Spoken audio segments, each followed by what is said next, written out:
If you're expecting a baby, then you've probably already been inundated with suggestions, adverts and overzealous salespeople all trying to sell you the perfect pram.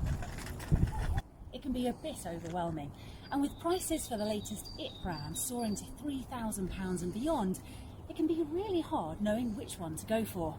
It's no longer about whether the pram is just practical, it's about how Instagrammable you look pushing it round the park while sipping a latte. Although I nearly got sucked into buying a £1,500 eye candy after being told it was Bradley Cooper's favourite, I was determined not to pay over the odds for a pram, and if possible, not to pay anything at all. My wish was granted as I managed to pick up a BabyZen YOYO free on FreeCycle, an online group where people give away pre-loved stuff to save it from going to the dump. I've got to say that despite this model being well over 5 years old and living through 2 children before my son started using it, it's really stood up to the test of time. The main thing going for the BabyZen is its weight. It's super lightweight and easy to lift. It's also tiny. It's much smaller than most prams and buggies that I see about. And for me, as a Londoner, that's essential. We're on lockdown at the moment, so I can't show you how easy it is to get this on and off buses and up and down the escalators in the tube, but take my word for it. I'm not that strong, and if I can lift it, anyone can.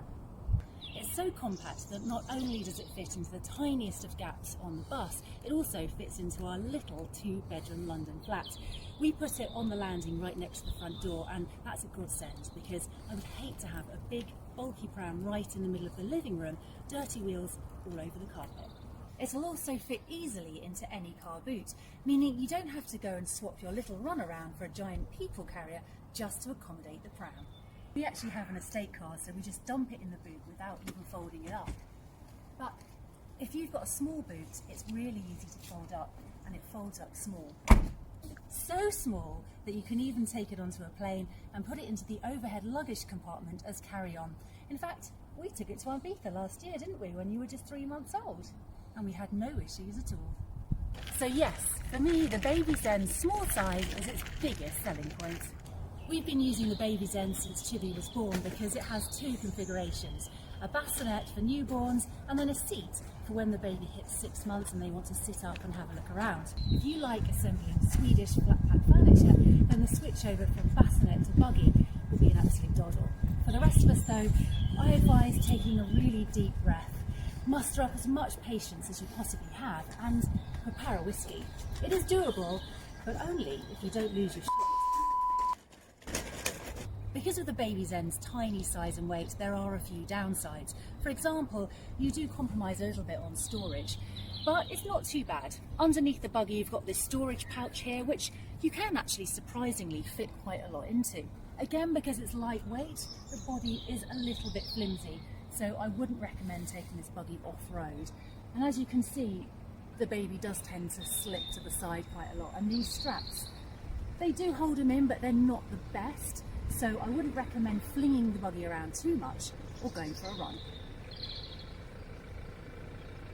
The weather's fabulous today, but for rainy days you've got this hood and rain covers, and for winter and cold days you've got this super cosy foot muff. I would actually call it more of a whole body muff because it comes right up to the neck and has a toggle where you can tighten it up as well. Super cozy. The BabyZen YOYO got its name because it's been designed to fold up and spring back out as easily as bouncing a yo-yo. If you're wondering how to do this, then watch on. I must say though, as I said at the beginning, this particular model is well over 5 years old and second hand, and the original owners damaged the chassis a little bit, so it's a bit sticky and it doesn't bounce out quite as smoothly as it should. But the main thing is, it still works. Step 1. Press the 2 red buttons on the inside of each side of the handle and fold it down. Step 2. Reach underneath the buggy and pull the red lever towards you. Step 3. The buggy will naturally fold up as you pull that red button. Step 4. Make sure the wheels are aligned to allow the buggy to fold up. It can now be carried with the strap. Step 5. To open it again, make sure the wheels are aligned, lift up the handle to click and give the buggy a little shake. It should spring out into shape and you'll hear a satisfying click noise which ensures it's all stable. So that's it, the BabyZen YOYO. Lightweight, compact